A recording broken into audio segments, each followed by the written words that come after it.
Sir, alis na ako sir. Salamat sir. Uy, kain ka muna bago ko malis. Uy, di na sir. Nakakaya naman sir. Di na sir, wag na. Nakakaya naman.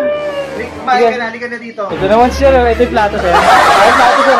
Eto na nga. May nabalitaan na naman akong kainan dito sa aking area. Pinuntahan. Tara, samahan nyo ko. Ano ba yan? Uy, kumain ka muna dun. Sige, kay Nixon. Happy sir, 296 sir. Meron pala kayong handaan dito. Di ko alam sir. Oh, may konting ano. Aba. Tama din dating mo ah. Sir, 296 sir yung Shopee sir. Eto sir. Sir, alis na ako sir. Salamat sir. Uy, kain ka muna bago ko malis. Uy, di na sir. Nakakaya naman sir. Halika na. Di na sir, wag na. Nakakaya naman. Halika na dito. Ito naman sir. Ito yung plato sir. Ako plato sir.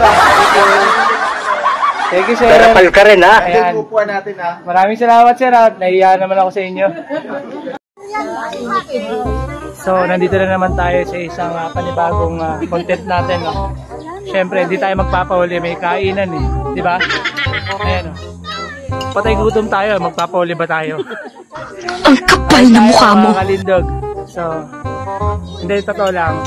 1 year anniversary na nung kamatayan ni nanay. Kaya, naimbitahan tayo kumain dito. Kasi, alam naman nung may-ari dito na nagdi-deliver ako dito. Tsaka patay gutom talaga ako. Kaya na-invite ako.